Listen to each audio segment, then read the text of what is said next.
oh boy, did we get clowned last night / this morning. But to be honest, I don't feel too bad about it or as disappointed. And that's because yesterday before the event, we got some more news in regards to specifically Final Fantasy VII. And the news is absolutely saying that we are going to get much more Final Fantasy VII projects than we already anticipated. This means a lot more than you guys think, and my mind is racing at all of the possibilities.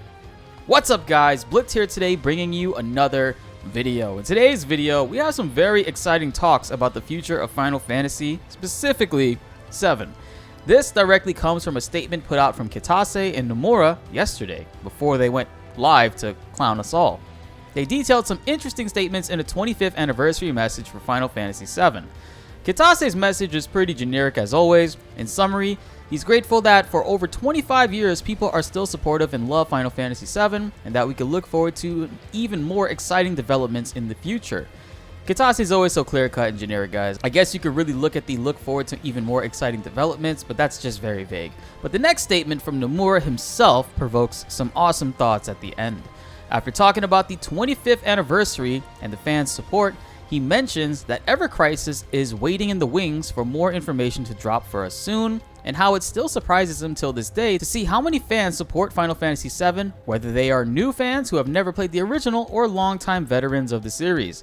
But then the final paragraph is where the gold is. He says that even more new Final Fantasy VII projects that started up after the remake are coming in the future too.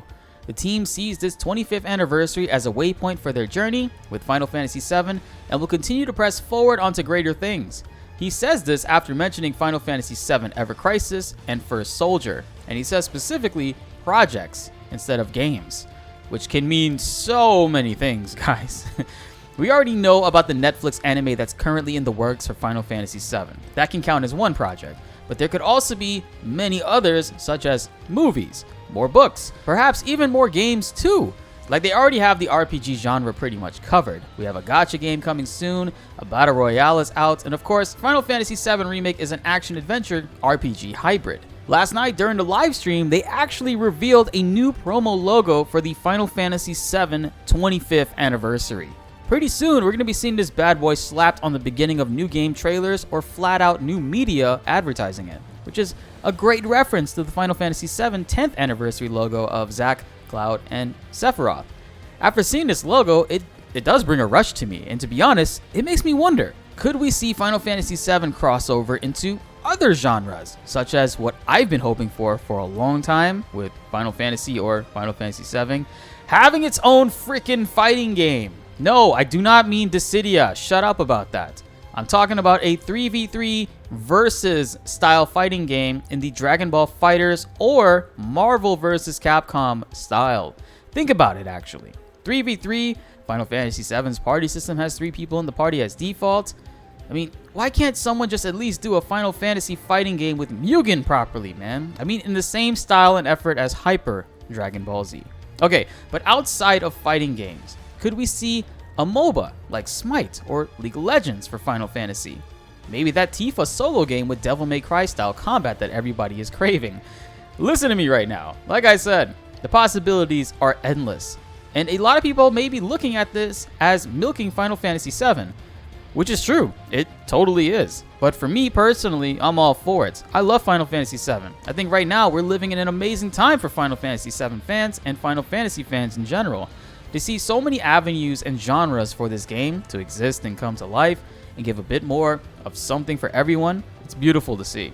And also thinking about it, they very well could do a Zack game if they want. I'm not necessarily saying a Crisis Core like remaster or an alternate universe like Crisis Core, but maybe we could figure out what the hell is going on with Zack and Remake and he might have his own game. I don't know. I just think that the possibilities are endless with this. I know there are some people in the comments getting mad that they would be, how dare they work on other games and genres they are not interested in. But you gotta understand, they don't make games for you or for me. They make games for themselves and whoever they want to. If they want to experiment with another genre, that's perfectly fine. You don't have to play it. You don't have to buy it. They're not forcing you to do it. Anything with it, actually. I know it sounds odd, but I feel like I have to say this because often we get so many people upset that a Battle Royale Final Fantasy VII game exists and it bothers them deeply, and for some reason they feel like they've been personally wronged and attacked for it. I never understood that mind state. After Final Fantasy VII Original came out, we went a long time without getting any other content for the series. The compilation stuff came out and majority of it was not the best. Which I'm sure the developers also agreed. So that's why they seem to be wanting to reboot the world in a way with Final Fantasy VII Remake, and also giving us fans many other side projects to occupy our time with while they are hard at work for Remake Part 2.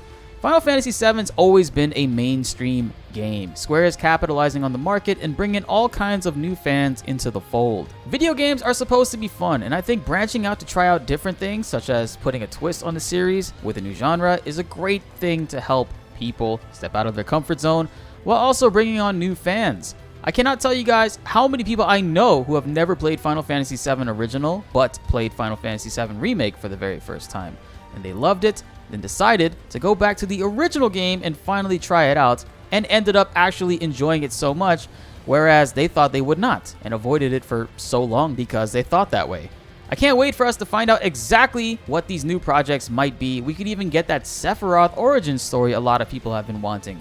But I can guarantee you, whatever it is, I got your back in letting you guys know. So hit that subscribe button so you don't miss out on any of it, because only 23.7% of you guys who are watching these videos are currently subscribed. Hit that subscribe button to stay up to date on all this new crazy information we have coming soon for Final Fantasy VII. In regards to last night's stream, Kitase came out the gates swinging and told everyone that there will be no updates for Final Fantasy VII Remake during this stream event, and everyone was big mad. But Kitase did say a little bit of a statement such as, Final Fantasy VII Remake Part 2 news. I wonder if I could even drop news this year. And Nomura and others responded with, well, why can't you? Be a little bit more specific, please. And Kitase says, well, then I guess we will have to announce more news for Remake Part 2 later this year. It's really looking to be a Final Fantasy 16 type of year, guys. We might get minimal Final Fantasy VII Remake Part 2 news in the summertime and upcoming months, but ultimately, Yoshi P did say that after we next see Final Fantasy 16, it won't be very far from releasing. And seeing as how we are expecting to see Final Fantasy 16 information set for spring 2022, I would think Final Fantasy 16 could release in November 2022, later this year, which makes sense with the timetable, because they would not force a situation to have Final Fantasy 16 and Final Fantasy VII Remake Part 2 compete with one another as far as like trailers, information, and ultimately crushing their sales and promo slots. Final Fantasy 16's development did get delayed by a good 6 months, apparently they said, so I imagine this is definitely affecting Remake as well.